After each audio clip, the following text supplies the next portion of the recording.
설비 및 기구 관리에 대해서 알아보겠습니다. CGMP 규정에서는 시설에 대해서 다음과 같이 규정하고 있습니다. 제조 및 품질 관리에 필요한 시설은 다음에 적합하다고 나와 있는데요. 일단 청소가 가능해야 됩니다.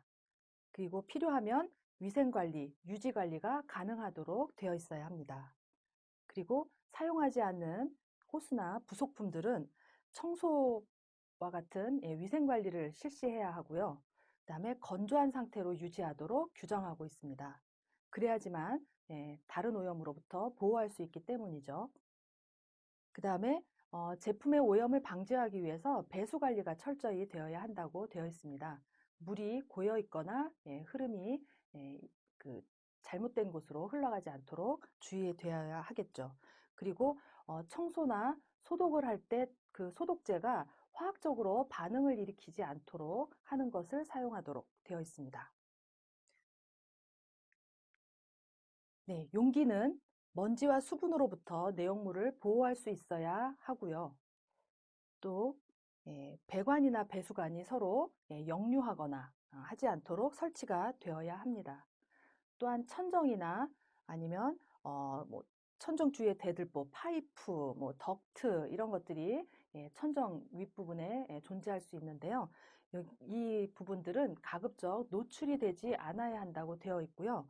그다음에 파이프 같은 경우에는 떨어질 수가 있겠죠. 그래서 받침대 등으로 고정을 하도록 되어 있습니다. 그리고 청소가 용이하도록 설계가 되어야 한다라고 규정하고 있습니다. 그리고 이 시설이나 기구에 사용되는 각종 소모품들은 전부 제품의 품질에 영향을 주지 않도록 해야 된다는 게 이 규정 사항입니다.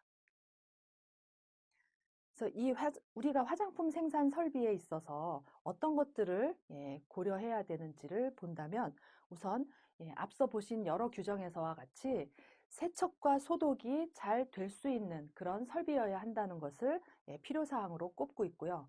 또한 유지관리가 잘 되어야 한다라고 되어 있습니다.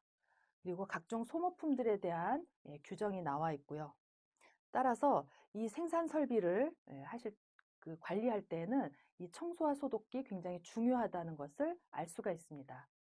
근데 이때 청소와 그 세척이라는 용어를 쓰고 있는데요. 이 청소라는 거는 같은 그 씻고 정리하고 먼지를 닦는 이런 그 과정이라고 보더라도 청소는 외부적인 것, 그 다음에 환경적인 것을 주로 본다면 세척은 내부를 씻는 작업이다라고 구분을 하시면 좋겠습니다. 자, 우리가 제품을 만들 때 용기, 그 다음에 그 용기에 담기 위한 포장이라는 작업을 하게 되는데요. 그때 이 포장 작업에 사용하는 설비가 바로 포장 설비입니다. 그리고 이 포장 설비를 운영하는 데 필요한 각종 부속품들이 소모품이라고 할 수 있는데요. 이러한 용기, 포장 설비, 그 다음에 소모품들을 관리하는 내용들이 다음과 같이 나와 있습니다. 제품의 용기라 함은 반제품을 보관하는 용기까지 포함해서 용기라고 볼 수 있는데요. 이 용기는 내용물이 닿는 부분이기 때문에 환경으로부터 오는 먼지나 또는 습기로부터 보호되어야 합니다. 따라서 이때 사용되는 각종 부속품들, 이동용 호스라든가 아니면 그 밖에 뭐 액세서리라든가 이런 경우에는 사용하지 않을 때는 건조한 상태로 유지시키셔야 되고요. 또는 먼지나 얼룩 이런 것들이 묻지 않도록 보호하는 장치가 되어 있어야 됩니다. 그래서 뚜껑을 덮어 놓는다거나 뭔가로 쌓아두는 형태로 해서 외부의 물질이 들어가지 않도록 주의하셔야 하는 거죠. 그리고 이 물건들은 전부 각자의 정해진 위치에 보관이 되어야 합니다. 그래서 정리정돈과 청소, 세척 이것이 동시에 다 이루어져야 한다라고 보시면 되겠습니다. 방금 전에 말씀드린 포장 설비는 어떤 것을 선택하느냐가 제품의 종류나 아니면 그 포장 용기나 내용물의 특성에 따라서 다를 수가 있는데요. 그 같은 제품이라고 하더라도 용기의 특성에 따라서 포장 설비도 거기에 맞춰서 선택이 되어야 합니다.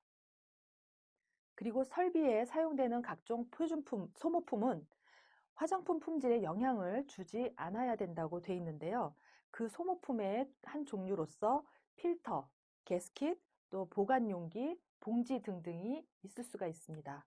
이런 소모품들은 각 성분이, 이 소모품의 성분들이 화장품에 녹아서 흡수되거나 아니면 화학적인 반응을 일으켜서 내용물을 변질시키거나 이런 현상이 일어나지 않아야 합니다. 그리고 화장품에 부착돼서 그 이물질로 부착될 수도 있는데 이럴 물질이 사용되면 안 됩니다.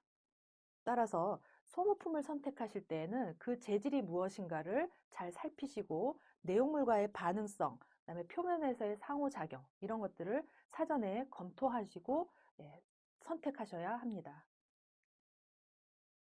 설비를 세척하실 때에는 몇 가지 원칙을 지키셔야 되는데요. 위험성이 없는 용제를 선택하셔서 세척하시는 게 첫 번째입니다. 그래서 위험성이 없는 용제로서 가장 대표적인 것이 바로 물이죠. 그래서 물이 가장 최적의 용제라고 볼 수가 있습니다.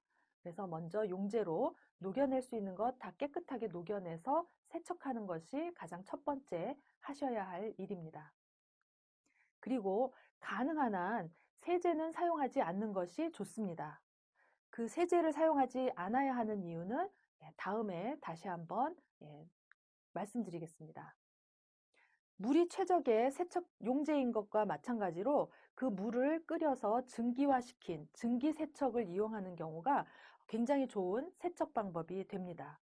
증기는 물 성분이긴 하지만 온도로 인해서 그 온도로 녹지 않는 여러 가지 이물질들을 그냥 물이 아닌 증기는 더 많이 녹여낼 수가 있습니다. 따라서 증기세척이 그냥 물을 사용하는 것보다는 더 좋은 방법이라고 할 수가 있겠습니다. 그리고 그냥 세척제만 사용하는 것이 아니라 용제만 사용하는 것이 아니라 도구를 사용하신다면 훨씬 세척 효과를 높일 수가 있습니다. 그래서 설비를 세척하실 때에는 브러쉬를 사용해서 물을 용제로, 그 다음에 도구는 브러쉬로, 그래서 문질러 주신다면 훨씬 이물질이나 오염된 부분들이 상당히 많이 씻겨 나가는 것을 확인하실 수가 있습니다. 그리고 분해되는 설비라면 분해할 수 있는 데까지 다 분해한 다음에 세척하시는 게 바람직합니다. 분해하지 않고 그냥 통째로 세척을 하신다면 틈 사이에 있는 것들을 깨끗하게 세척을 하실 수가 없습니다. 그래서 분해가 가능한 것들은 최대한 분해가 다 이루어진 후에 각 부품별로 세척을 하시고 나중에 다시 조립하시는 것이 가장 좋은 세척 방법이 되겠습니다. 그리고 세척을 한 후에는 반드시 판정을 하셔야 합니다. 세척이 제대로 되었는지 판정 여부에 따라서 다시 재세척이 들어갈 수가 있고요. 판정에 따라서 괜찮다고 적합 판정을 얻을 경우에는 세척을 거기서 마무리하시면 되겠습니다. 그리고 판정 후의 설비는 판정 후의 설비란 뜻은 판정이 완료돼서 세척을 더 이상 하지 않아도 되는 거죠. 이런 경우에는 건조하고 밀폐된 곳에 보관을 하셔야 합니다. 밀폐해서 보관을 하셔야 됩니다. 그래야지 2차 오염을 방지하실 수가 있습니다. 그래서 반드시 건조한 상태에서 또 새로운 이물질이 붙지 않도록 밀폐한다는 거, 이 두 가지를 모든 설비뿐만 아니라 용기나 그 밖에 다른 것들 보관할 때 항상 하셔야 될 원칙이라고 보시면 좋겠습니다. 이런 거는 아마 시험에 잘 나올 가능성이 있습니다. 그리고 세척을 한번 하시면 끝까지 언제까지든 이게 유효하다고 보시면 안 됩니다. 중간에 어떠한 경로로든 어떠한 이유로든 오염이 될 수 있기 때문에 일정 기간이 지난 후에는 다시 한번 세척을 하시는 것을 원칙으로 하시는 게 바람직합니다.